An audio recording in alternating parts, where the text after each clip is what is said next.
Fala galera, Fonzicast na área, Alexandre na voz. Na operação do programa nós estamos com o Eduardo Meneghetti da EH Records. Hoje nós temos o prazer de receber o pastor Luiz Henrique. Como que você tá, pastor? Tudo bem? Tudo jóia, graças a Deus. Alexandre, um prazer, obrigado pelo convite. Obrigado, Eduardo, você tá operando a gente aí, valeu mesmo. Só para começar esse nosso bate-papo, conta um pouco da sua história, por que você virou pastor, quais foram os caminhos que te levaram? Bom, meu nome é Luiz Henrique Cabral, sou paulista, tenho 45 anos no momento, nasci de 77, então não sei quando é que você vai estar assistindo ou ouvindo esse podcast, já assistindo isso, mas eu sou, acho que terceira ou quarta geração de professores na minha casa, quis seguir a mesma carreira, me tornei professor de educação física, estudei engenharia um pouco também, mas eu vi que não era a minha área, quis migrar para a parte da educação, amo isso. E me formei em educação física, entrei em mestrado em fisiologia, comecei a estudar para crescer nessa área, montei uma empresa, fui funcionário da prefeitura, trabalhava com academia. Eu estava metido de cabeça na educação física e sempre fui frequentador de igreja, né? Sempre era aquele garotinho que ia para a igreja porque a mãe mandava. Aí, aos 12 anos de idade, eu tive uma experiência pessoal com Cristo mesmo. Eu até estava parando de ir, falei para minha mãe, não quero mais esse negócio de ir na igreja. Agora já sou grande, mãe, já sei o que eu quero da minha vida. Já tenho 12 anos, né? Agora já vou seguir o meu caminho. Agora eu mando em mim. Opa. 12 anos. 12, independente, o cara dono do nariz. E aí nessa, com quase 13 anos de idade, eu fui em um acampamento, um retiro de carnaval. Minha mãe me convenceu aí porque ela disse que podia matar passarinho e eu vivia com estilingue no pescoço. Quem nunca, né? Aposto que você já deve ter. A criançada é terrível, né? Aí cheguei lá, o cara falou, quem tem droga, equipamentos eletrônicos, cigarro, bebida e estilingue, dá pra mim. Já confiscou tudo. Confiscou tudo no primeiro dia. Acabou com a alegria. Eu queria socar minha mãe, mas quem sou eu pra fazer um negócio desse? E no último dia tava lá eu ajoelhado, chorando que nem uma criança de 12 anos. Por causa de uma pregação de um senhor de 70. Que uma criança de 12 anos vai prestar atenção na pregação do senhor de 70, né? Mas aí Cristo me cativou ali e falou, não, é com você que eu tô falando. Olha só. E aí de lá pra cá minha vida mudou drasticamente sem que precisasse fazer força pra isso. Tipo assim, agora eu sou crente, eu não posso mais... Foi natural. Não teve isso, né? Teve um lance assim de eu era assim e eu acordei no outro dia completamente diferente, cara. Mas você diria que foi um chamado? Então, e aí esse foi o primeiro chamado. Um chamado de Deus chegar pra mim assim e falar, eu quero você, você vem e não tem conversa. Porque eu esperneei, como eu falei, eu não queria nem mais estar no acampamento, eu queria ir embora. Eu passei, era um acampamento longe, nessa época eu morava em Fortaleza, no Ceará. Era um acampamento longe da capital e eu não, com 12 anos de idade, eu não conseguia voltar sozinho. Mas eu tava ensaiando, eu tava tentando, eu tava querendo fugir. E aí Deus chega e fala assim, eu não tô perguntando, você vem e eu quero você e acabou. Então esse foi um primeiro chamado. Aí cresci dentro da igreja, frequentando a Igreja Presbiteriana do Brasil, Igreja Batista, Igreja Presbiteriana Independente. E aí aos 18 anos de idade, Deus começou a me incomodar muito. 16 talvez, entre 16 e 18, Deus começou a me incomodar muito. Para eu não ser mais o que eu queria ser, para eu ser o que Ele quisesse que eu fosse. E aí ficava aquele negócio, você vai ser pastor. Eu falava, sai fora aí. E benze, faz o sinal da cruz e bate na madeira, faz o que você quiser, só não quero esse lance de ser pastor. E aí eu fui seguir minha vida. Aí eu estudei engenharia, não gostei. Aí estudei educação física, aí montei empresa, aí passei em concurso, aí fiz mestrado, fui me enveredando por essa área que eu gostei muito. Usava isso na igreja, sempre muito ligado, sempre líder de jovens, ou mexendo com acampamento, ou organizando coisa para criança, ou trabalhando com coreografia, ou tocando, ou cantando, regendo coral. Então, sempre muito envolvido. Então nunca se desvinculou mesmo da igreja, sempre envolvido. Muito pelo contrário, entrando cada vez mais. Mas sempre com aquele negócio de Deus me livre de ser esse tal de pastor. E aí, cara, tinha um grupo missionário, existe até hoje, aliás, o Grupo M, EMME, Escola de Ministério de Música e Evangelização, ou Evangelismo. E esse Grupo M da Igreja Batista é um coral e teatro, um grupo ali de 20 e poucos jovens, solteiros todos, que fazem coral e teatro e viajam o Brasil inteiro. Eles têm um ônibus e um caminhão e eles passam 2 dias em cada cidade. E aí, cantando e fazendo teatro, eu falei, cara, é o que eu sempre sonhei, que negócio louco. Vou fazer concurso para esse trem aí, vou fazer o teste para ver se eu entro. E fiquei 3 anos tentando entrar. Pouco depois, quando eu estava no mestrado, né, na educação física, mestrado em fisiologia, eu consegui entrar no Grupo M. E o grupo tem duração de 1 ano, de fevereiro a dezembro de 1 ano. Ao longo do ano, eles fazem seleção para o ano seguinte e no final do ano, todo mundo que fez vai embora. E em fevereiro do ano seguinte, começa uma nova galera. Em 2001 eu passei, 2002 foi o meu ano de Grupo M. Abandonei mestrado, tranquei, né? Pensei, já eu volto. Vou dar uma segurada e vou... Eu cheguei para Deus e falei... o sonho. Sabe aquele negócio do senhor ficar me chamando para ser pastor? Então eu vou fazer o seguinte, Senhor, o negócio é o seguinte, eu vou te dar 1 ano da minha vida, tá bom? Aí o senhor fica satisfeito, eu fico satisfeito, fica todo mundo feliz. A gente entra num acordo aqui. Tipo, subornando Deus, tá ligado? Aí quando eu voltar, eu retomo de onde eu parei e vamos ver o que vai dar. E eu fui, cara. E quando eu tava lá, nós estávamos viajando, passando por Belém do Pará. E quando eu tava lá em Belém, estávamos tendo uma aula, foram 14 dias em Belém, em que nós misturávamos saídas, nós estávamos no acampamento do Palavra da Vida em Belém, saíamos para as cidadezinhas, em especial para as comunidades ribeirinhas, comunidade que não tinha nada, não tinha uma venda, não tinha farmácia, não tinha rua, não tinha nada. E a gente ia apresentar e evangelizar e falar de Cristo para esse povo. E voltava e dormia, e durante a manhã tinha aula de evangelização, aula de livros bíblicos, aula de história da igreja, qualquer coisa assim. E uma determinada aula, o professor Greg, um norte-americano erradicado aqui no Brasil, ele pegou a lousa e fez um risco branco do começo da lousa até o final. E falou assim, imagina que essa reta é infinita para lá e ela é infinita para cá. Isso aqui é a linha do tempo. E ele fez um pinguinho pequenininho, menor do que uma moeda, do tamanho de uma unha do dedinho. Fez um pinguinho nessa linha. E falou, cara, isso aqui é a idade da Terra. O começo dessa bolinha é quando Deus disse, haja luz. E o final dessa bolinha é quando todas as coisas vão acabar. Agora, se a idade da Terra, ao longo da linha do tempo, é tão ridícula, imagina os seus 70, 80 ou 90 anos aqui dentro. A sua existência, né? Terrestre. Que tamanho que é? E aí ele falou, você vai querer gastar os seus primeiros 60, 65 anos para trabalhar para um possível, mas não certeiro, últimos 15 ou 20? Ou você vai querer gastar toda essa sua ridícula existência investindo em tudo isso aqui? Apontou para o resto da linha. Aí naquilo lá eu entendi e falei, tá bom, Senhor, eu estou vivendo muito para mim mesmo, eu não estou querendo saber o que o Senhor quer para mim. O Senhor está me chamando e eu não estou nem aí, então quer saber? De hoje em diante eu desisto de espernear. Essa foi a virada de chave, então. Essa foi a virada de chave. Chorei que nem uma criança lá em Belém, chorei que nem uma criança. E quando eu voltei, eu larguei o mestrado, pedi exoneração da prefeitura. Aliás, eu já tinha pedido, né, para sair. Fechei a empresa, pedi as contas na academia e falei com o pessoal da igreja e eles me enviaram para o seminário. E aí foram 4 anos em Londrina, estudando para o pastorado. E de lá para cá, quando eu voltei, eu ainda trabalhei 1 ano com o pé na igreja, trabalhando na Copel, funcionário da Copel. Mas depois de 1 ano trabalhando na Copel, o pessoal falou, vamos largar a Copel e agora ficar de dedicação exclusiva. Tempo integral. Tempo integral. Falei, topo, sem problema. E isso foi março de 2009, abril de 2009, algo assim. É porque você largar as suas obrigações não, eu diria, até o seu emprego fixo, para ficar... Como que funciona essa questão da remuneração? Você tem um salário, porque você tá servindo a Deus, mas você também tem que pagar a conta, tem que se alimentar, tem que pagar, tem que Minha luz seguir. Vem todo mês igual a tua. Né? igual de qualquer um, né? De qualquer um. Como que é essa Ninguém questão? me dá comida quando eu vou no mercado. Pastor ali, ó, pega Toma aqui um prato de comida aqui. Carne moída. Não tem isso não.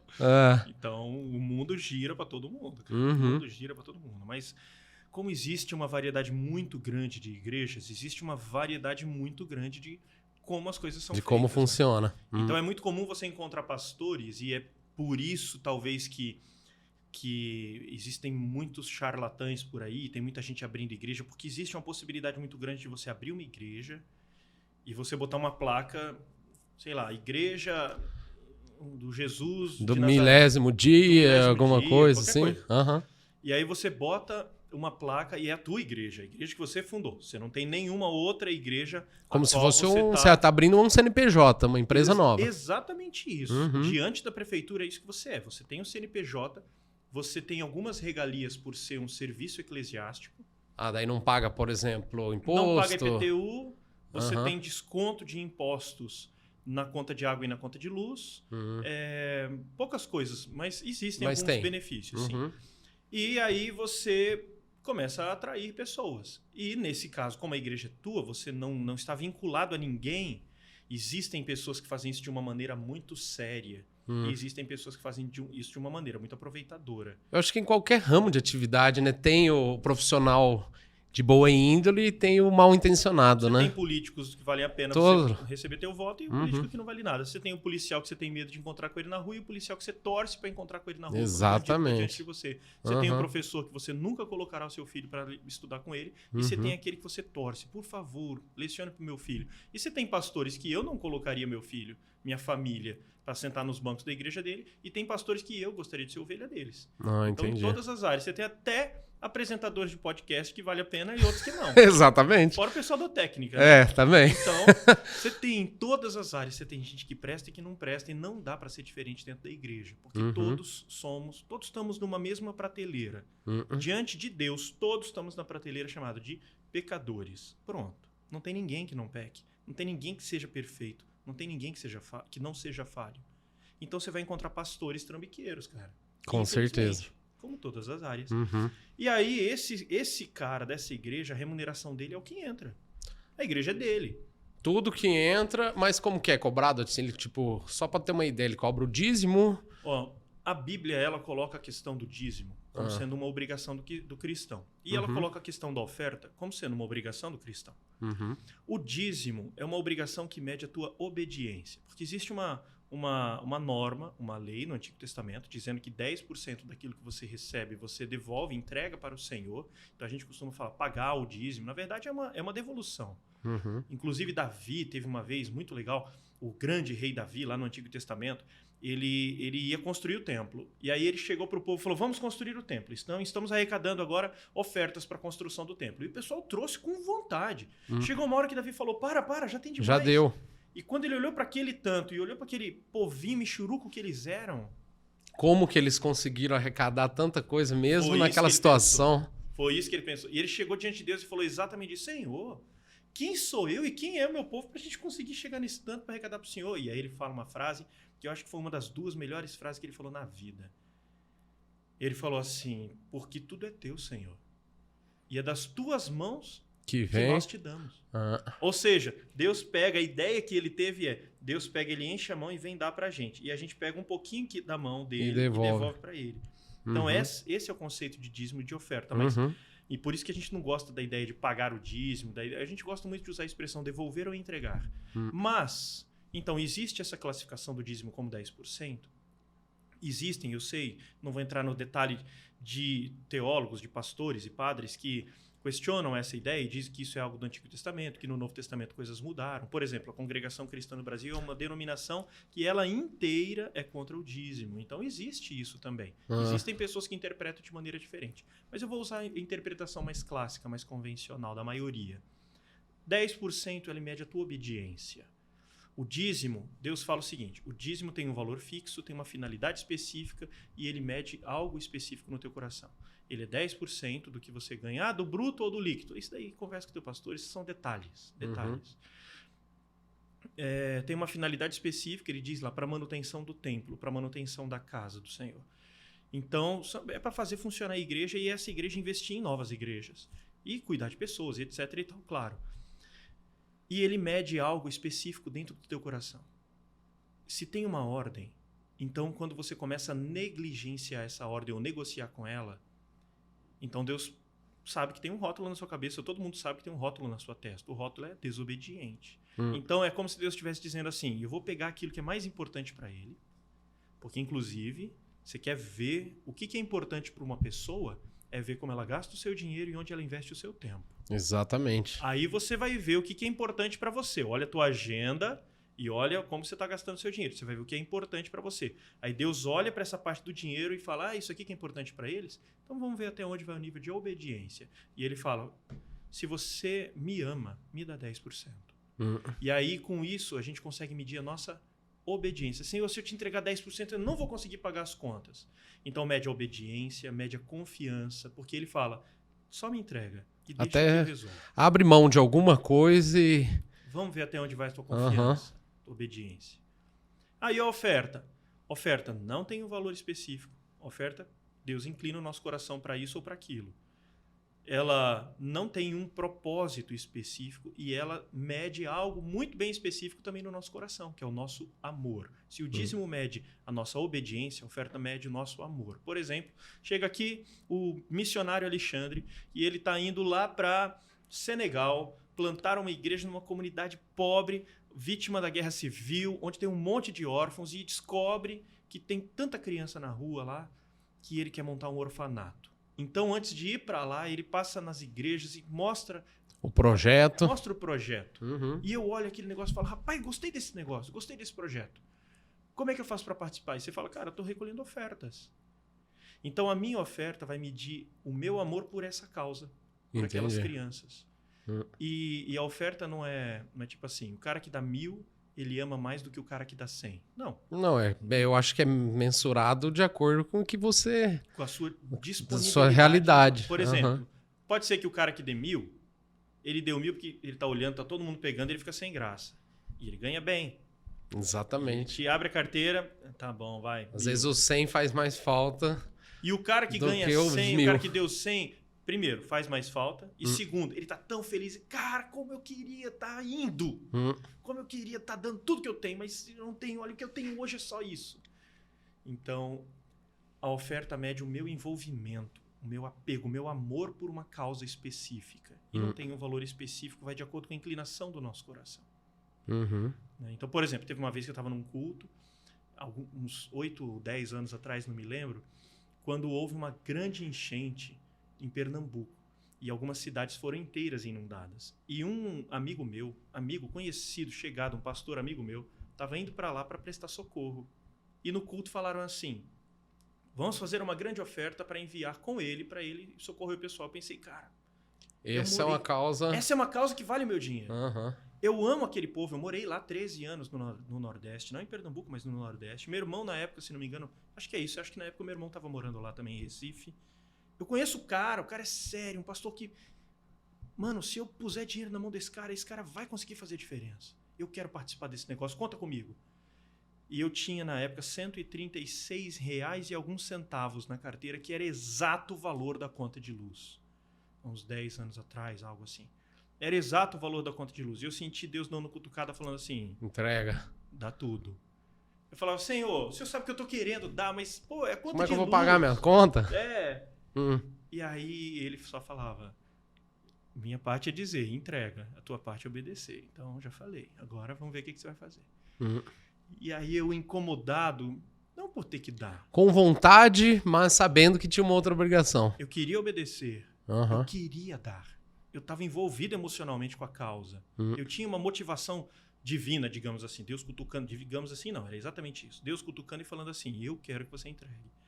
Eu tinha uma motivação, um envolvimento emocional com o negócio. E eu tinha o dinheiro, só que esse dinheiro tinha um outro compromisso. Então, o meu problema não era falta de envolvimento, era falta de fé. Ah, entendi. E eu pensava, Deus não vai dar conta, né? Como é que Deus vai resolver o meu problema? Ele não vai conseguir. Como é que eu vou pagar essa conta depois? Eu tenho que ajudar Deus, né? Eu tenho que dar uma mãozinha para ele pagar essa conta. E aí eu fui lá e entreguei tudo. Cara... A sensação de você sair dali com Deus batendo no teu ombro e falando parabéns, filhão. É isso aí. Sabe quando o molequinho de 5 anos de idade tá no jogo de futebol e aí ele marca um gol e ele na hora ele já olha pra arquibancada e ele vê o pai em pé aplaudindo com um sorriso no rosto? Cara, era isso. Eu era molequinho naquele dia. Eu era molequinho e Deus estava falando pra mim, eu vou fazer um negócio lá. Eu vou socorrer esse povo. Eu vou fazer acontecer em Pernambuco. Pode ser através de você ou pode ser apesar de você.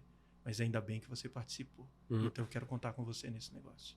Então, a oferta tem essa inclinação voluntária. E aí esse carinha que abriu a igreja, ele recebe toda o dízimo e a oferta do pessoal e ele usa isso para administrar a igreja e sua própria vida. Ou se ele estiver agindo de má fé, ele pega todo o dinheiro e não repassa nada em prol da sociedade, verdade, né? Vamos supor que ele seja um cara de muita má fé. ele vai investir na igreja. É o negócio dele, né? Ele vai investir. Uhum. Né? E se ele não é um cara de má fé, ele vai investir na igreja também. Uhum. O que muda são duas áreas. É primeiro a mão que pega e segundo a mão que entrega. A mão que pega é porque o cara ele vai olhar para a Bíblia e ele vai saber. Deus exige que o povo entregue. Mas Deus tem propósitos muito específicos. Muito claros, né? Por exemplo, a Igreja Presbiteriana do Brasil é uma denominação com mais de 650 mil cristãos, 1000 presbiterianos esparramados pelo Brasil inteiro. Todas as igrejas, elas entregam um dízimo para o que a gente chama de Supremo Concílio, que é uma organização, é o topo da cadeia alimentar na Igreja Presbiteriana, né? É a liderança máxima nacional. Todas as igrejinhas, igrejonas, mandam o dízimo para o Supremo Concílio. Legal você explicar isso, porque eu não entendo muito bem a estrutura. Sim. Existem as igrejas locais, agora eu vou falar da IPB, da Igreja Presbiteriana do Brasil. Igrejas locais, elas são supervisionadas por um grupo de igrejas locais chamado presbitério. Quando se junta, 8, 10 igrejas locais, formam um presbitério. O presbitério fiscaliza essas igrejas locais. E vê se o pastor está levando a sério. Existe uma Constituição. A IPB tem Constituição, tem estatuto. Se eu pisar fora, eles vêm de cima para baixo. Legal a galera em casa entender um pouco que tem como que nós vamos não desviar, né? Mas já fica mais difícil agir de má fé, então. Aí, resultado, você tem igrejas como essa que eu citei no começo, que o dono é o pastor fulano de tal, ele não está vinculado a nenhuma outra. Ele não tem ninguém supervisionando. E tem as igrejas que são denominações. A Assembleia de Deus é uma denominação, existem várias, e elas têm que prestar relatórios. Igrejas batistas, em geral, a maioria delas, não diria, mas uma boa parte das igrejas batistas, elas são vinculadas a uma denominação batista que fiscaliza, para quem elas prestam contas. A IPI, Igreja Presbiteriana Independente, a Metodista, Igreja Presbiteriana Renovada, IPB mesmo, Presbiteriana do Brasil, Luterana, Anglicana, são igrejas que têm que prestar contas para alguém. Você acha que é interessante a pessoa, antes de ir para a igreja, então, procurar saber se ela está vinculada, se tem essa fiscalização que você disse? Uma igrejinha de um pastor, o Zé Crente lá. Pastor Zé Crente, ele não está vinculado a ninguém. Ele pode ser um cara muito crente. Está fazendo pode ser um cara trabalho muito bom. Muito melhor do que a IPB, inclusive. Pode. E eu me vincularia, assim. Não seria um impeditivo para eu me vincular à igreja dele. O fato da igreja dele não estar vinculada a ninguém. Isso, para mim, não seria um impeditivo. Mas faria com que eu abrisse o olho. E o contrário também, se você vem para a IPB, você vai encontrar gente que, apesar da fiscalização, não são bons pastores. Tanto na IPB, Metodista, Batista, etc. e tal. Tá? Então, Deus é Amor, Assembleia de Deus, todas elas, como eu falei no começo, nós somos falhos. E todos os pastores são propensos a ter um mau pastorado. Então, tem um monte de pastor de denominações sérias que eu não gostaria de sentar no banco com a minha família para ser pastoreado pelo cara. No entanto, eu sei que o fato dele estar numa denominação e ter essa fiscalização já é um fator a mais que vai refrear a maldade daquele cara. É um adicional. Tipo, você vai comprar um carro, ele tem airbag e o outro tem airbag e cinto de segurança. Tem o seguro. E tem o seguro. Pronto, é um adicional. Tá? Então, essas denominações são adicional. E aí, todo mundo da IPB manda para esse nacional. É estatuto nosso, lá é a lei que diz que 54%, cara, 54% é muita coisa, mais da metade. Coisa, hein? 54% de todo esse dinheiro que entra para a IPB, ele tem que ser destinado para evangelização. A gente chama isso de evangelização e missões. Então tem missionário que vai lá pregar nos índios lá no meio do Amazonas. Você quer ir lá? Eu não quero, cara. Maringá é muito gostoso. Muito tem que ter Tem que ter um chamado. É o chamado mesmo, né? Se Deus olhar e falar assim, não, eu quero que você vá. Apesar de que todos temos um chamado para pregar, alguns têm um chamado um pouco mais específico para pregar em locais específicos, assim, e todos acabam sendo inclinados para um grupo ou para outro, mais ou menos. Há controvérsias, mas a grosso modo vamos colocar assim. Eu não tô lá, cara. Eu não quero ir lá no meio do Amazonas tomar picada de borrachudo e de mosquito, que cada mosquito parece um pardal nosso. 4 mosquitos te cata pelo ombro e te leva embora. Aí é complicado, né? Eu não quero ir lá, mas o cara tá lá. Então, o meu papel, no mínimo, olha o sacrifício. É bancar o cara. Ajudar, né? E a IPB não só ajuda, ela sustenta o cara lá. E a IPB financia a plantação de novas igrejas, a IPB financia construção e reforma de templos, de igrejas que já existem. Mas tudo isso com os outros 44%, 46%. 54% vai só para sustentar missionários. Outros 30 e não sei quanto vai só para educação teológica. Então, você me perguntou aqui em off qual que era a minha formação. Eu, além de ser professor de educação física e ter feito um mestrado na área, eu paguei esse mestrado que eu fiz em educação física no meu bolso. E aí eu fui para teologia. E a minha igreja local... Esse é um passo que tem que ser tomado, por exemplo, se você quiser virar pastor. Tem que fazer teologia. Essa é outra diferença de denominações e igrejas locais. Tem a diferença também. Aquela igrejinha que é desvinculada de uma denominação, o cara pode botar a mão na cabeça e falar, de hoje em dia eu sou pastor. E quem é que está acima dele fiscalizando para dizer, você não é pastor, desce daí. Entendi, por isso que tem muita... Inclusive eu conheci um pastor uma vez que ele falou, não tenho formação nenhuma, eu sou pastor. E existem denominações que não exigem essa formação. A Assembleia de Deus é uma igreja, por exemplo, que não exige nenhuma formação. Se o cara está se destacando na área do pastorado, ele está lá, líder de jovens, aí o pastor local olha e fala, pô, esse cara é bom, hein? É uma voz ativa ali na congregação. Aí o pastor chama ele para andar junto, começa a discipular, que isso é o mais importante. É interessante que quando você olha para a Bíblia, por exemplo, quando você olha para a carta que Paulo escreveu para Timóteo, no capítulo 3, você vai ver uma série de recomendações para alguém que queira ser presbíteros ou diáconos, que são oficiais, digamos assim, dentro da igreja, cargos dentro da igreja. Quando você olha para recomendações dos presbíteros, tem 16 itens. Ele tem que ser esposo de uma só mulher, apto para ensinar, não apegado ao vinho, não avarento, tem que ser cordato, tem que ser etc e tal. E vai falando. Desses 16 itens, você aprende no banco do seminário. Apto para ensinar. Todos o resto, os outros tudo já vem diz respeito a caráter. E aonde que forma o caráter? É no seminário ou na igreja local? É na igreja. Na igreja, né? Então o pastor que pega aquele... Já tá vendo, jovens, né? Até porque é a pessoa que vê, fala, esse aqui se encaixa. E aí o pastor lapida esse cara. Mano, você é muito bom, mas você não paga suas contas, cara. Como é que você vai querer pastorear a igreja de Deus se você não consegue nem mesmo honrar compromissos? Você vai honrar o chamado dele para você se você não é capaz de honrar um compromisso do pão que você comprou na esquina? Então o pastor lapida esse cara e esse cara fica bom. Em algumas igrejas não vem necessidade de mandar para uma educação teológica formal. Entendi. Na Igreja Presbiteriana do Brasil e em algumas outras denominações isso é obrigatório. Por exemplo, na Igreja Católica, o cara tem que fazer 4 anos de filosofia e depois 4 anos de teologia. Na Igreja Presbiteriana do Brasil, ele tem que ser formado num seminário. Que a igreja olha e fala assim, esse seminário vale, esse seminário presta. Esse está qualificado. Pra você ter uma noção, um monte de gente aqui, um monte de pastores aqui da região de Maringá, do nosso chamado presbitério, alguns pastores daqui se formaram num seminário de Londrina, numa faculdade teológica de Londrina, que na minha época, inclusive, era uma das melhores da América do Sul. A Igreja Presbiteriana do Brasil chegou em um determinado momento, quando eu já era pastor, chegou e falou, de hoje em diante esse seminário já não vai mais ser aceito. Olha só, não é mais válido.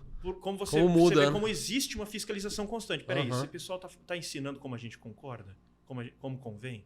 Quando chega, o pessoal começa a pisar fora da linha. E era uma das mais conceituadas. E é uma excelente, até hoje, uma excelente faculdade. Quando o cara começa a pisar fora da linha, fala, não, peraí. Não tá de acordo. E nesse caso, não significa que a faculdade ficou ruim. Significa que o que ela está formando não é pastores voltados para aquilo que a gente precisa. Para a nossa realidade. Então, pode ser uma excelente faculdade para formar pastores para outros fins. Mas para essa realidade de Igreja Presbiteriana do Brasil, isso aqui já não serve mais. E aí, nessa igrejinha do fulano de tal, ele pode pegar o dinheiro para ele e gastar com assistência, e gastar com a igreja, e gastar consigo. Pode fazer isso de uma maneira séria, pode fazer isso de uma maneira... coerente, né? Pode fazer isso de uma maneira trambiqueira. Ele pode fazer isso de uma maneira para o reino e andar de carro zero. Não tem problema. Ele consegue. Se ele for um bom administrador, tiver um bom fluxo de caixa na igreja, e ele tiver um coração voltado para o negócio, e ainda assim sobrar dinheiro no final das contas. Vamos supor que ele pegasse o que seria o nosso conhecido prolabore, vai. Você tem aqui a tua empresa e você estabelece. Eu vou ter um prolabore. Um mês a empresa vai ganhar 1 milhão, outro mês a empresa vai ganhar 6 mil. Mas eu vou ter um prolabore. Vou tirar sempre o X, o resto eu vou reinvestir. Eu vou pegar 4 mil todo mês. Se a empresa ganhar 5 mil, eu pego 4. Pago as contas e pego 4. Se a empresa ganhar 1 milhão, eu pago as contas e pego 4. E deixo a empresa fazer caixa.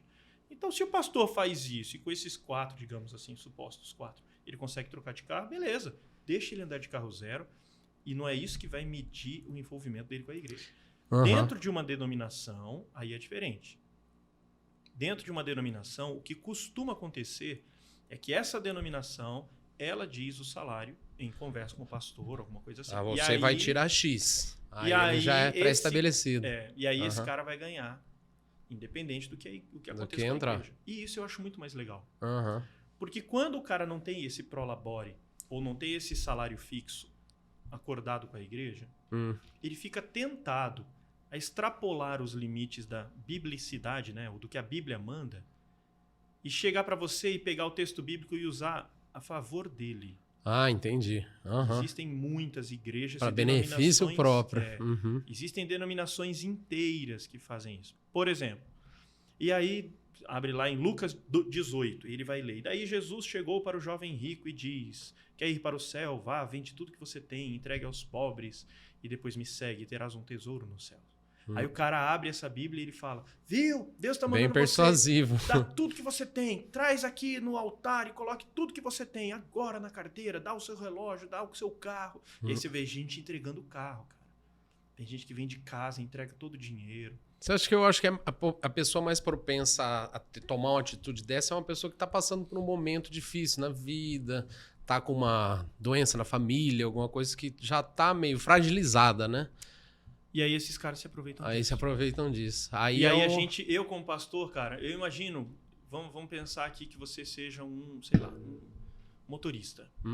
E você é um motorista muito sério aí, que você está fazendo o seu serviço de uma maneira muito séria. E você sabe que existem motoristas sérios. E você sabe que existe um motorista com certeza específico que ele se aproveita. O cara entra e ele rouba o carro. Foi o que nós falamos. Tem em todas as profissões. Como que é a sua sensação como motorista, sabendo que aquele cara existe? Tô entrando no mesmo, você denominado como se eu fosse charlatão também. Porque ele tá roubando. Todo mundo político, olha o exemplo de político, né? Político, né? Tem político honesto. E aí você pensa o seguinte: não, mas como motorista é fácil, é só eu pegar o cara fazendo isso, pego uma denúncia e mando prender. Teologicamente eu não tenho essa ferramenta. Ah, entendi. A Constituição brasileira, o Código Civil, não me dá caracteriza como, por exemplo, roubo. E prender o cara. Porque foi uma doação. Charlatanismo. Rapaz, até você provar que é charlatanismo. Por isso que é importante você conhecer a igreja onde você vai, a denominação onde você vai. Estelionato, por exemplo, se poderia encaixaria, ser. né? Então, tem um monte de pastores que estão sendo processados, tem um monte de pastores presos. Agora, olha que interessante. Quando você olha para denominações sérias, você vai ver que dificilmente pastores da Igreja Batista, eu nunca conheci nenhum pastor batista que fosse preso por causa disso. Já conheci pastor batista que foi preso por pregar a verdade. Abriu a Bíblia, leu, um determinado grupo que estava sentado ouvindo, se incomodou, falou: epa, não gostei desse negócio, mandou prender e o cara foi preso. Você foi ofensivo, você foi, sei lá, qualquer coisa fóbico, você foi misógino, alguma coisa. Racista, qualquer coisa fóbico. Então, ele abriu a Bíblia, leu e pregou. Só isso. Não mandou ninguém fazer nada. Ele abriu a Bíblia, leu e pregou. Agora, você não vai encontrar pastores batistas que tenham sido presos. Dificilmente. Eu nunca ouvi falar de pastor batista, de pastor presbiteriano independente, de pastor luterano, de pastor metodista, que tenha sido preso por desvio de dinheiro, por roubar os fiéis, por charlatanismo, por essas coisas assim.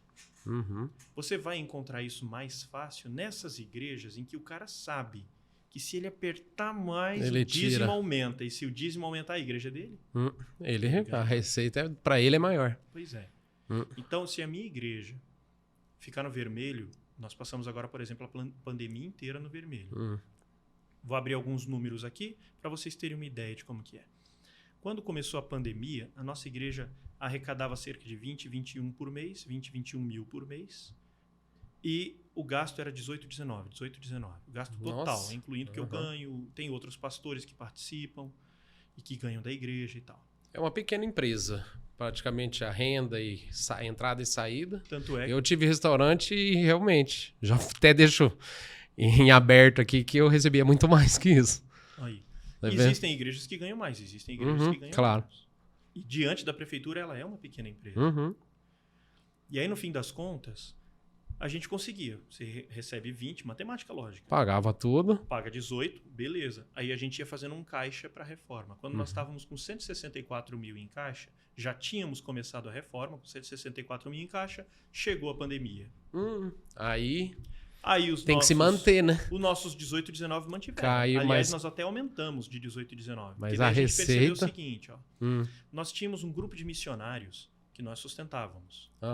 E nós temos irmãos da igreja que começaram a passar necessidade. E nós distribuímos cesta básica lá. O Anderson, inclusive, que veio aqui já no teu podcast como professor para falar sobre ser professor, ele é presidente da Junta Diaconal da nossa igreja. Olha que legal, não sabia. E a nossa igreja, no ano passado, ele entregou um relatório aqui dizendo que no ano passado 77 cestas básicas foram entregues pela Junta Diaconal. Aí eu falei, peraí, 77 cestas básicas?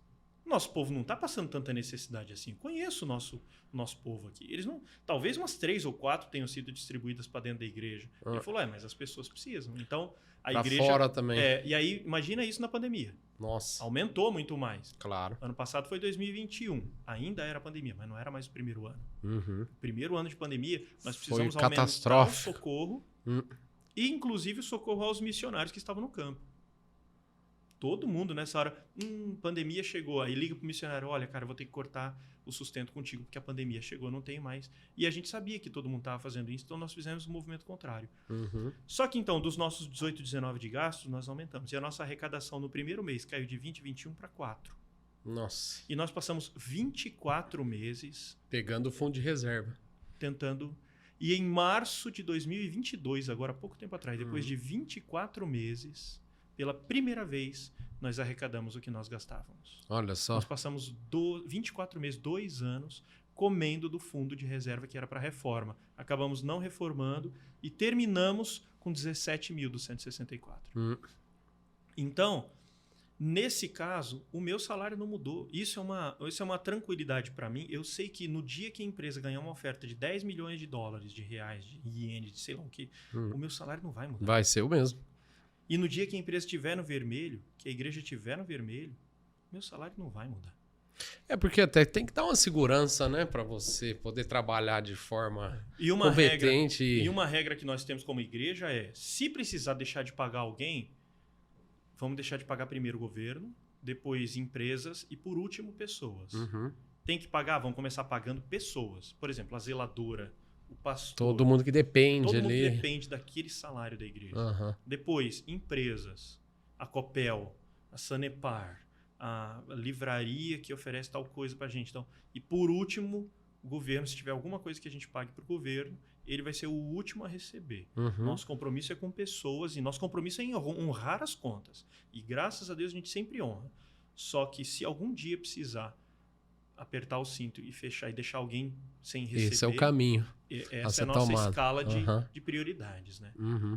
Então, numa igreja que faz isso, o salário do pastor, você vai ver um pastor muito mais focado biblicamente, no ensino bíblico, porque ele sabe que mesmo que entre uma oferta grande... Ele vai receber o mesmo vai receber a mesma coisa. Mas é muito interessante você falar isso e ter, por exemplo, esse X todo mês, porque eu já vi muita gente comentando... Nossa, olha lá o pastor, ó, de carro novo. Como assim? Tem um carro até melhor do que o meu. Eu me mato de trabalhar. Ué, mas o pastor trabalha também. E ele não pode trocar de carro, se planejar. Igual você falou, tem um X e se planejar para trocar. É igual o político, por exemplo. Vamos voltando um pouquinho. Às vezes a pessoa olha... O político está sentado, inclusive aconteceu comigo esses tempos atrás. Não vou citar nomes, né? Mas encontramos um político lá, sentado, um amigo meu cutucou, falou lá, bebendo com o meu dinheiro, ó, com meus impostos. O cara trabalha, o cara não pode. Então... primeiro, vai que o cara está trabalhando naquele momento, naquele local. Segundo, ele não pode, bem isso. Mas você vê, porque extra, é bom desmistificar igual o pastor, porque tem os profissionais bons e os ruins. Então, às vezes... Porque tem muito escândalo de pastor que foi preso e tal. Então, às vezes, todo mundo já olha com esse olhar crítico. Tipo, coloca todo mundo no mesmo saco. E não é a verdade, né? Por exemplo, assim que eu saí do seminário e assumi uma igreja, eu era pastor auxiliar, trabalhando com jovens numa igreja lá no Jardim Alvorada. Na igreja presbiteriana do Jardim Alvorada. E aí eu fui cortar cabelo, cara. Um sujeito que eu não conhecia. Primeira vez minha lá cortando cabelo. E aí, você sabe, né? Você senta na cadeira do cabeleireiro... É aquela resenha. Aí papapá, pipipi, conversa vai. E eu com medo aqui. Ele já fez a pergunta que eu não queria. Você trabalha com o quê? Você faz o quê? Cara, na hora eu senti vergonha de dizer eu sou pastor. É mesmo? Você vê por causa dessa... Que eu já pensei, vai me pegar e vai me pôr na mesma prateleira que todos aqueles outros charlatães. É o que a gente... Imagina o cara fala...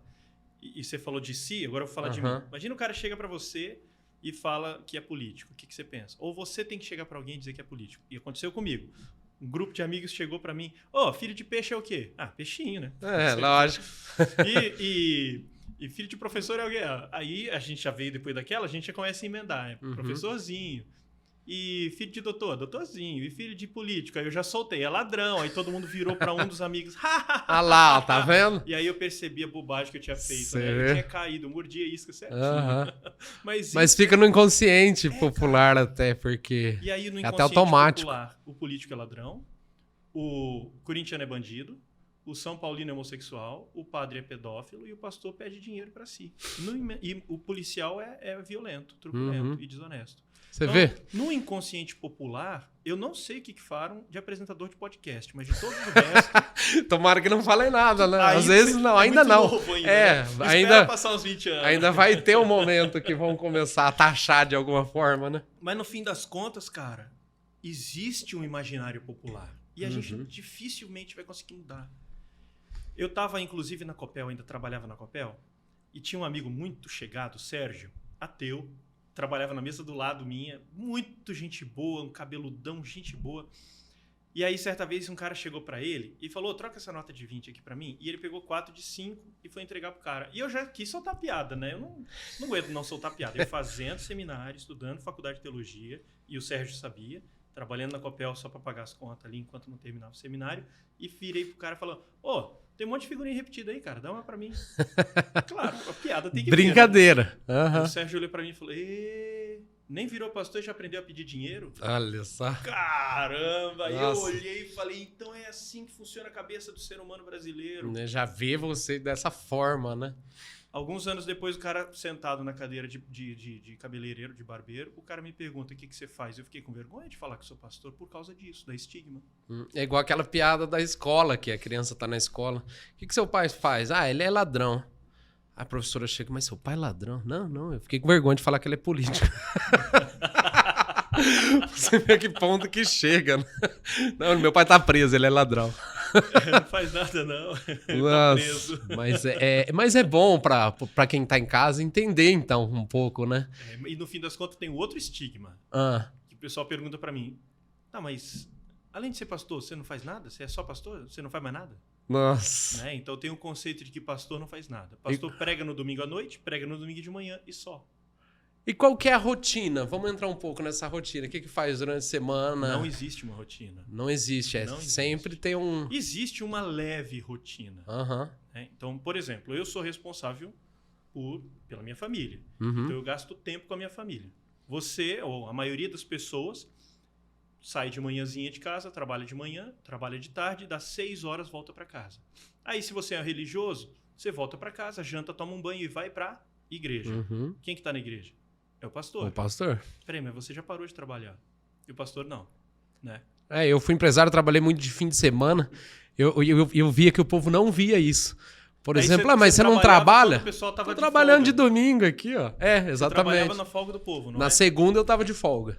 A minha segunda-feira é minha folga também. Aí, ó. Então, eu também trabalho no horário que o pessoal não trabalha. Porque, por exemplo, você chega pra mim lá como membro da minha igreja e dá uma ligada, fala, pastor, o bicho tá pegando aqui em casa, as coisas não estão boas. Vem cá. Preciso de ajuda. Aliás, eu nem falei em off, nem sei se falei aqui na câmera, mas como formação, eu fiz teologia primeiro, na Faculdade Teológica Sul-Americana, e terminei recentemente, há 2 anos atrás, no Mackenzie, o mestrado em aconselhamento bíblico.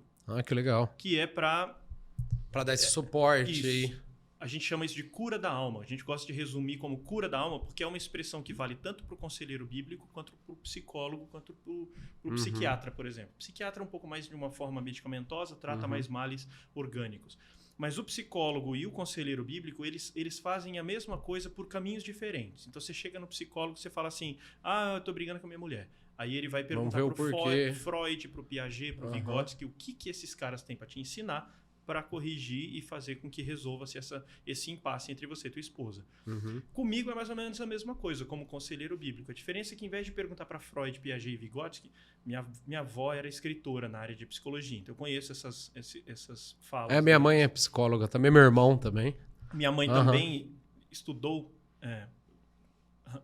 psicologia, mas ela, como pedagoga, ela estudou algumas coisas da psicologia. Nós éramos as cobaias, inclusive, na área da psicologia. Eu vou ver se Piaget estava certo. Peraí. Faz um teste. Nós éramos as cobaias. Então, eu acabei aprendendo e li muita coisa de psicologia. Tive disciplinas de psicologia enquanto estudava educação física. Mas, em vez de perguntar para esses caras, eu pergunto para Abraão, pergunto para Moisés, pergunto para Davi, essa é a diferença. O Novo Testamento, o Antigo Testamento. E aí eu chego em uma resposta, assim como o psicólogo chega numa resposta através do conselho daqueles grandes, eu chego numa resposta através dos conselhos bíblicos. Então você me liga, você fala, pastor, o bicho tá pegando lá em casa, eu tô separando da minha mulher. Não, cara, eu vou lá. Calma. Que horário que você pode? Posso 4 horas da tarde, na terça-feira. Quem é que pode 4 horas da tarde na terça-feira? Pessoa ou tá desempregado, ou tem um horário de trabalho. Tem um horário, trabalha à noite. Ou tem um horário flexível. Ou é um aposentado. Desempregado, vamos colocar todos, não vou usar a expressão, vamos colocar não empregado. Não com carteira assinada, não CLT. Não empregado. O não empregado pode ser um jovem que ainda não entrou no mercado de trabalho, pode ser um cara desempregado. Eu estou procurando emprego. Pode ser um aposentado, pode ser uma dona de casa que o marido sustenta a casa e ela trabalha exclusivamente no lar. Pode ser um monte de circunstâncias. Esses caras eu consigo atender. Tem gente assim na minha igreja. Eu faço visitas durante o dia na casa desse povo. Eu converso com esse povo, eu atendo, eu presto atendimento. Tem um gabinete pastoral, tem gente que vem no meu gabinete. Às vezes eu vou na casa das pessoas. Mas a maioria, cara, a maioria vai falar para mim, pastor, você só pode ir lá em casa, você só me pega depois do horário comercial.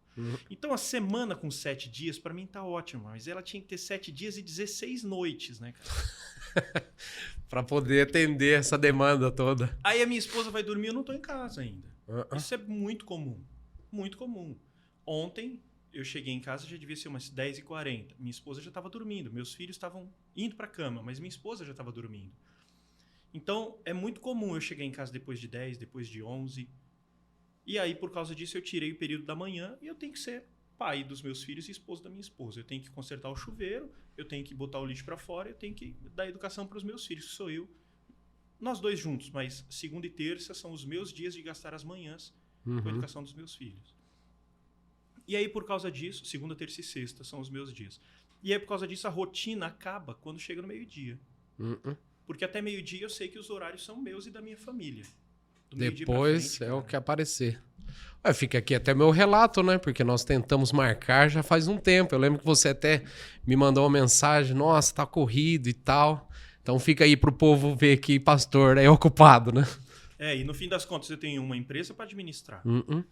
Que queira ou não queira, é só uma igreja. Não é uma empresa. É uma empresa. Na hora de pagar contas, na hora de entrar em contato com a Receita Federal, na hora de levar dados para o contador, na hora de receber correspondências e enviar correspondências, é uma empresa. E pior, é uma empresa que não lida com produtos. Não é uma empresa que fabrica copos ou microfones. É uma empresa que lida com gente. E se tem um negócio que dá trabalho, é lidar com gente. Então, eu tenho uma empresa para administrar, eu tenho eventos para fazer acontecer. Cada culto é um evento envolvendo pessoas. Eu tenho que estudar muito. Tem um pastor muito, talvez seja o mais conhecido do Brasil hoje, que é o pastor Hernandes Dias Lopes, que ele costuma dizer o seguinte: a qualidade de um pastor costuma ser medida pelo tamanho da biblioteca dele. Não que uma grande biblioteca seja um indicativo de um bom pastorado, mas uma biblioteca magra, com certeza, é uma indicação de um púlpito raquítico.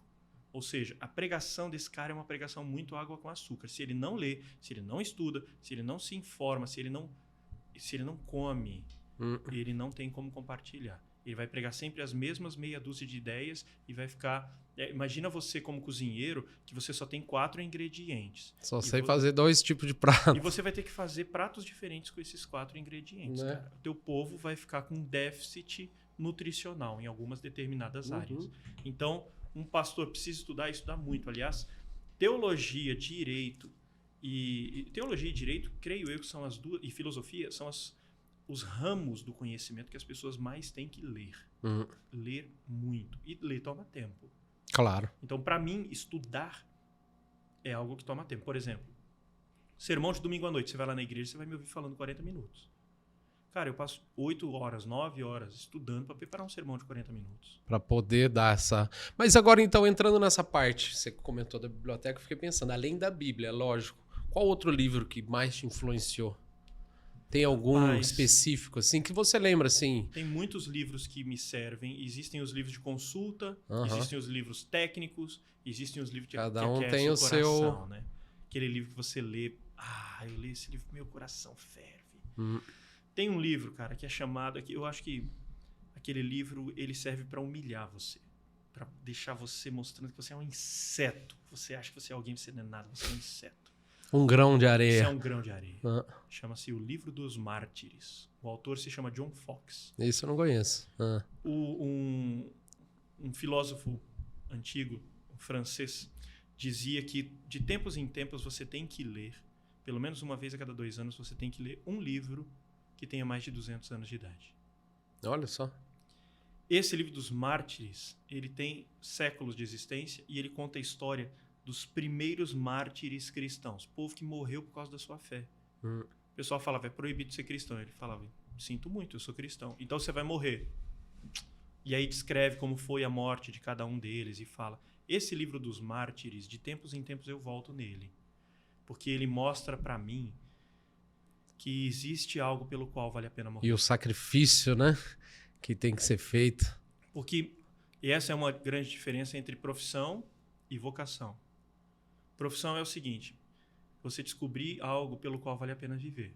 Eu sou médico, eu vou viver para curar pessoas. O que é vocação? É você descobrir algo pelo qual vale a pena morrer.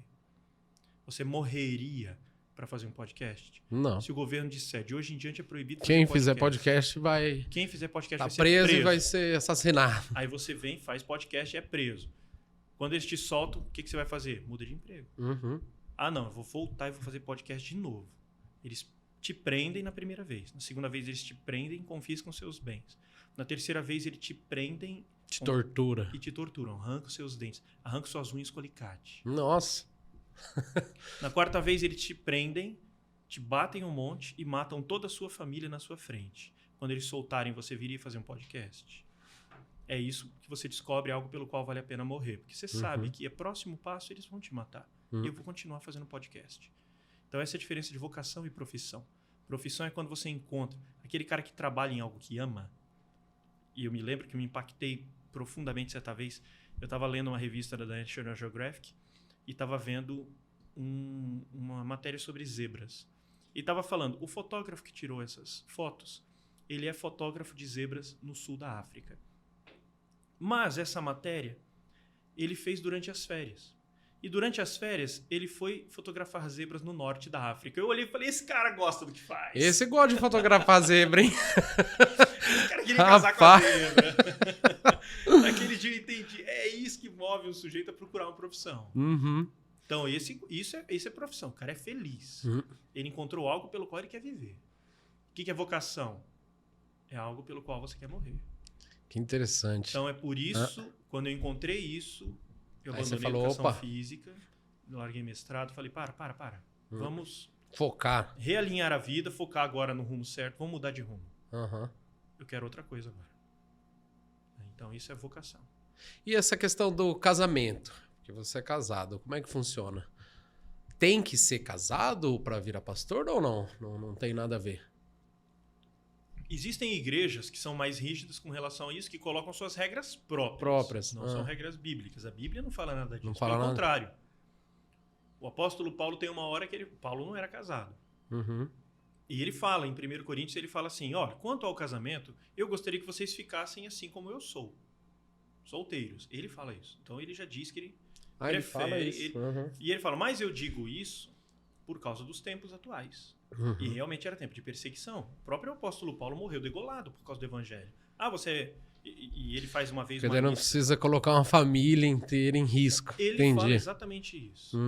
Ele fala, se você não se casa, é melhor para sua família. É melhor para essa mulher casar com outro cara do que casar com você. Para ela é um risco casar com você. É pintar um alvo nas costas dela. e você vai dar mais atenção para o ministério, para o reino. Você não vai morrer por isso? Então, morra bem morrido, né? Morra bem feito. Faz bem feito o negócio. No entanto, em outro momento ele fala assim, peraí, por que Pedro e Barnabé podem ser acompanhados das esposas e nós não? Por que só eu não posso? Então, quando ele está reclamando que o pessoal não quer sustentá-lo, né? Ele está reclamando e fala assim, eu nunca pedi dinheiro para vocês. E mesmo assim vocês estão reclamando, dizendo que eu sou um aproveitador e que eu estou querendo só tirar dinheiro de vocês. Que negócio é esse? E mesmo que eu quisesse ser sustentado por vocês, por que eu não posso? Por que eu não posso ser sustentado por vocês? Por que eu não posso andar com uma esposa do lado e ter uma família, e ter como eles têm? Por que eu não posso? Então, biblicamente, não existe uma lei que diga para não casar e não existe uma lei que diga para casar. Existem casos específicos. Deixa eu contar uma questão aqui para orientar a cabeça aí de quem está assistindo e nos fazer olhar melhor. Até para a galera saber, se já tiver essa vocação, saber o que vai ter que abrir mão ou não, né? Também. Também. Tem que abrir mão de muita coisa, como toda vocação. Claro. Mas deixa eu fazer agora um colocado que vai ajudar melhor a todo mundo que vai ouvir um pastor ou que simplesmente vai olhar para a Bíblia e tentar ler. Eu acho que a maior causa de confusões bíblicas, tanto da interpretação do pastor que vai pregar, às vezes uma confusão honesta. O cara realmente acha que está certo. Como a confusão desonesta. O cara olha e pega e fala, isso está dizendo tal coisa, mas eu posso usar isso a meu favor. Eu vou torcer um pouquinho aqui e eu taco na cabeça encaixar do crente, naquilo. E eu uso ao meu favor. Então, tanto as confusões honestas quanto as desonestas, boa parte delas costuma ocorrer por causa de um engano muito simples. Uma diferença técnica. Quando você vai estudar letras, você estuda a diferença de um poema, de ler um poema, e uma notícia de jornal. Você não olha com os mesmos olhos. Claro. A Bíblia também ela é um coletivo de textos de naturezas diferentes. E a maior talvez não, mas talvez até a maior parte, a maior parte dos erros que nós cometemos é por olhar textos normativos e lê-los como se fossem narrativos, ou olhar para textos narrativos e lê-los como se fossem normativos. Vou dar um exemplo. Jesus chega para Pedro e fala assim, tá na época de pagar o imposto do templo. Faz o seguinte, vai ali na praia, lança um anzol, o primeiro peixe que você pescar, você abre a boca dele, e dentro da boca dele você vai encontrar um estáter. O estáter era uma moeda romana da época que servia exatamente, o valor dele era exatamente o valor o imposto de 2 pessoas. E aí Jesus fala, quando você achar esse estáter, com esse estáter você paga o meu imposto e o teu. Cara, Jesus estava dando uma regra.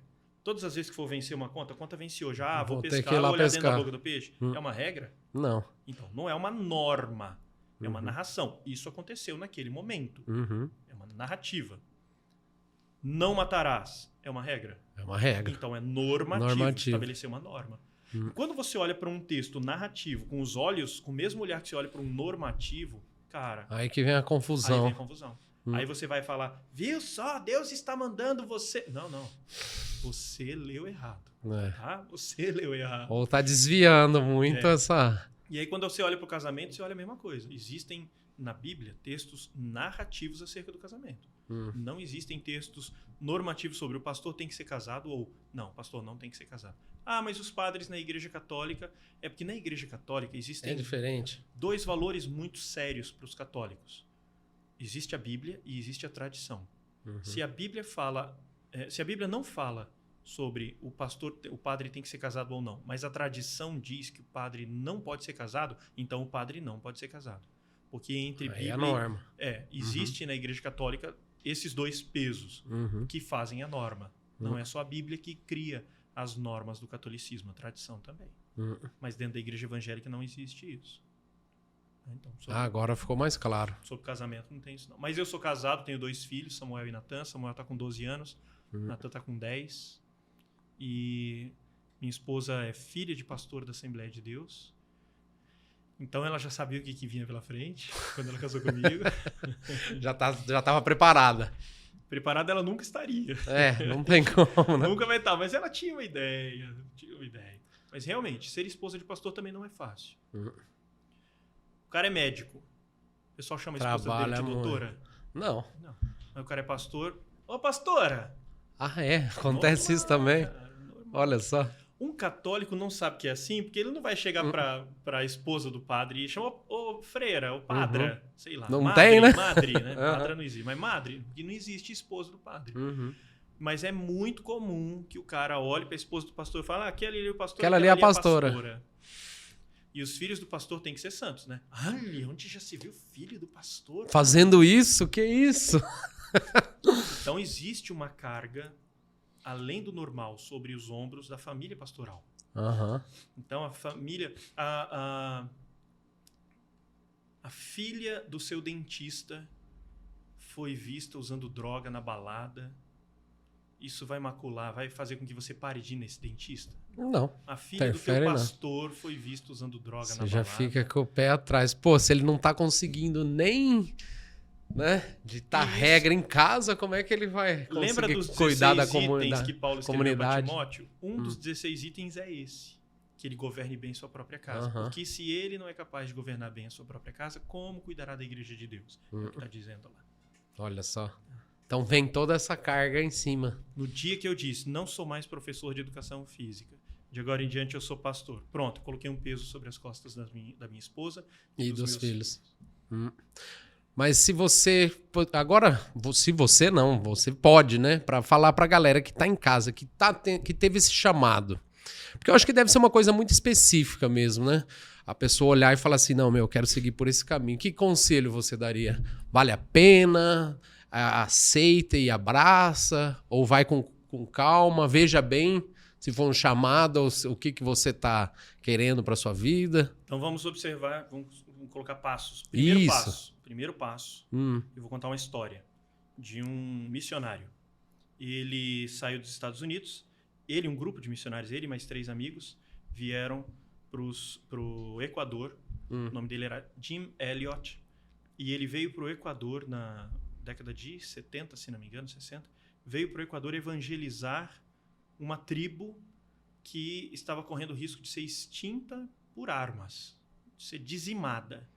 Porque uma mineradora, uma petrolífera, não me lembro, estava avançando para aquela região e essa tribo era muito hostil e não deixava ninguém chegar perto.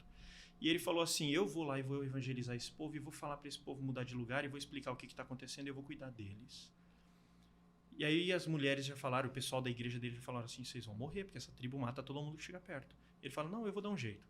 E aí ele ficou algum tempo ali tentando se aproximar. Um belo dia ele parou, deu uma pausa, voltou para os Estados Unidos para tirar férias, que o pastor tira férias, viu? Também, é claro. O pastor voltou para os Estados Unidos, foi lá. Antes de voltar, a igreja dele falou, Jim, cara, você é muito jóia, te ouvir é muito legal, você é um cara muito dinâmico, a gente quer você aqui. É bobagem, você é um tolo se você voltar para aquela selva. Olha tudo que a gente pode te oferecer aqui. Você pode ser produtivo aqui. Você é um tolo se você voltar para aquela selva. E aí Jim Elliot falou a frase que foi a mais famosa da vida dele toda. Ele falou assim, aquele que dá o que não pode reter. Ele estava falando da vida. Ninguém pode segurar a vida e estendê-la, como diz no Alto da Compadecida. Ninguém pode esticar a vida um cadinho mais além do que Deus determinou. Mas aquele que dá algo que não pode reter, que é a vida, para ganhar algo que não pode perder, ele estava falando da salvação. Ou seja, aquele que entrega a sua vida aqui e recebe em troca a salvação da sua própria alma e que nunca vai acabar, então ele diz, aquele que dá o que não pode reter, para ganhar o que não pode perder, não é tolo. Então, se você que está pensando aí na sua vocação e acha que tem uma vocação para isso e quer ser pastor ou padre ou algum missionário ou alguma coisa assim, mulheres também, não só homens. Então saiba disso, aquele que dá o que não pode reter, para ganhar o que não pode perder, não pode ser chamado de tolo. Próximo passo, olha para a Bíblia. O que a Bíblia diz? Esse mesmo texto de Timóteo capítulo 3, 1 Timóteo capítulo 3, ele começa dizendo assim, aquele que almeja o episcopado, episcopo, a palavra episcopo, a palavra bispo, significa supervisor, aquele que cuida do rebanho. Na época não existia a estrutura formal que nós temos hoje de pastores, presbíteros, diáconos, estava surgindo. Então ele estava falando de todos aqueles que lideram, inclusive dos pastores. Aquele que aspira ao episcopado, excelente obra almeja. Então, primeiro, parabéns. Se você é um vocacionado, você quer servir a igreja, excelente obra você almeja. Mas, observe antes, aquele que aspira, aquele que deseja. Tem que Essa ser um desejo é a diferença. interno. Se é de Deus, ele vai fazer com que você queira. Ah, não, meu pai tá falando para eu ser e não Por tem exemplo, nada meu pai é pastor e eu vou seguir os passos dele. Tá fácil para mim, né? É. Meu pai é pastor, ele tá ganhando dinheiro, acho que eu vou entrar por essa, eu vou me dar bem. Não, aí não é o caminho certo, né? Até porque é a escolha de uma vida toda, né? A devoção, né? E aí tem um próximo passo. Se Deus confirmou no teu coração, cara, ele vai confirmar no coração da igreja. Tem se isso é também. de Deus. Porque às vezes o cara acha que ele é vocacionado. E a igreja olha e fala, o quê? Você?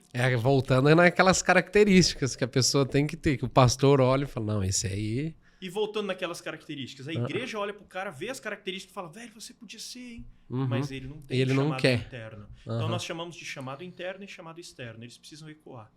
Se é Deus que está fazendo isso, ele vai botar esse negócio no coração do cara e no coração da igreja. Então, se existe um chamado interno, existe um chamado externo, então, próximo passo, procure tua igreja, fale com eles, fale com a liderança. Porque queira ou não queira, se você está em submissão à sua liderança, você vai ser abençoado pela sua liderança quando ela te enviar. Todo avião de papel precisa de uma mão para voar, não é? E geralmente ele sobe mais do que a mão. A mão só serve para dar o gás inicial. Pois é. Então a liderança é a mão. E você é o avião de papel. Deixa essa liderança te empurrar. E submissão é uma das características que todo líder tem que ter. Exatamente. Ninguém não é liderado. Todos somos liderados. Ah, mas eu sou o líder máximo da minha denominação. Meu amigo, você é liderado pela lei civil, você é liderado pela lei de Deus. Às vezes você é liderado pela tua mulher, pelos teus filhos. Exatamente. Não tem muito para onde correr, né? Ninguém não é liderado. No mínimo, você tem Deus acima de você. Que maravilha. Então, quer seguir vocação? Corre atrás. Vai.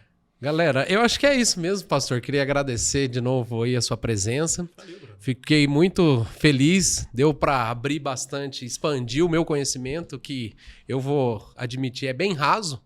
E eu achei muito interessante essa parte de, gente, olhar o pastor como um ser humano que tem... aí, cara. Ó, eu sou de carne e osso, igual você. Igual aquela... Pastor tira férias. Eu como, eu tiro férias, eu duro. Tem as necessidades igual qualquer um. Todas essas pessoas, eu sou só mais uma. Eu acho que vai ajudar bastante também para quem tá querendo seguir por esse caminho ou quem tem interesse e tal, quer conhecer mais. É difícil você encontrar gente... Você chega na própria igreja, pergunta, quem quer que o filho seja médico? Quem quer que seja dentista? Porque já pensa na remuneração, na parte monetária, né? Quem quer que o seu filho seja professor? Professor não ganha muito, mas tem um monte de gente que gostaria, porque é uma profissão honrada. Nobre, quem quer que seu filho seja militar, seja policial? Não é uma classe que ganha muito, mas tem muita gente que é uma categoria nobre, honrada. Pô, meu filho vai dar vida pelos outros, legal. Eu quero. Quem quer que seu filho seja missionário ou pastor? Sei não. Então, existe um grande preconceito no coração dos crentes, inclusive. Mas existe uma falta de conhecimento. Eu creio que grande parte do preconceito vem pela falta de conhecimento. Exatamente. A minha família foi uma das primeiras a falar assim, não, você não vai... Família, crente. Família. Me criaram na igreja. Você não vai seguir por esse caminho. Você não vai seguir por esse caminho. Olha, teve essa resistência, então. Teve dentro da minha família. Que coisa, né? Resistências assim. Mas aí falta de conhecimento. Mas quando o chamado é mais forte, então... Então, posso orar para encerrar esse podcast? Com certeza, por favor. Eu não sei se alguém já fez oração para começar ou para encerrar esse podcast. Não, ainda não. Vai ser a primeira vez. Mas fico muito grato de... Bora. Vamos orar. Pai eterno, nós queremos te agradecer, porque o Senhor é fantástico e cuida de nós de uma maneira maravilhosa. Nós queremos te louvar por quem o Senhor é. Queremos te louvar pela forma fantástica, tremenda, como o Senhor cuida de todas as coisas e nada foge do seu poder. Queremos te louvar pelas características do Senhor, pela tua santidade, tua grandeza, pela tua força, o teu poder, tua criatividade. E nós queremos agradecer ao Senhor pelo privilégio que o Senhor nos dá de mais uma vez levantarmos de manhã e sairmos para ganhar o nosso pão. Mais uma vez pararmos para ouvir um podcast, para ouvir algo legal, para sermos edificados. Queremos te agradecer pela tua palavra, Senhor Deus, que nos orienta tanto. E queremos te pedir, em nome de Jesus, que o Senhor abençoe esse programa, abençoe a vida do Eduardo, do Alexandre e a vida de todos aqueles que assistem esse programa, ouvem esse programa. Que o Senhor guarde o coração de cada um daqueles que estão nos vendo ou ouvindo nesse momento e nos dê o privilégio de termos uma vida inteira amparada pelas suas mãos, Pai. Seja conosco, guarde-nos ao longo desse dia, em nome de Jesus. Amém, Senhor Deus. Amém. Que bom. A gente vai ficando por aqui, gente. Obrigado. Não esquece de se inscrever no canal, dar um joinha e compartilhar com o maior número de pessoas. E agradecer novamente. Obrigado também pela oração. Tocou meu coração. Eu acho que deve ter tocado o coração de muita gente que está em casa também. E vamos ficando por aqui, então. Estou à disposição. E Obrigado. Vou dar uma de apresentador de podcast. Bora. Se você tem algum assunto que você queira que o pastor Luiz Henrique fale, coloque aí nos comentários. Responda. Você tem algum outro pastor que você quer que o Alexandre traga, coloque aí nos seus comentários. Bom, rapaz, você sai bem de apresentador de podcast, hein? De fome eu não morro, então. Aí, ó. Um abraço. Gente, se quiser também que o pastor volte aqui pra gente fazer uma outra entrevista, continuar esse papo, porque você viu que tem conversa pra... Eu tenho uma lista aqui de assuntos que a gente podia abrir, eu nem entrei nela. Maravilha, então deixa no comentário aí, que qualquer coisa a gente chama de novo, porque eu achei super interessante. Foi o primeiro pastor que nós trouxemos e eu fiquei muito feliz. Espero que o primeiro de muitos. De muitos, com certeza. Fica assim, então, gente. Obrigado, hein? Até mais. Tchau!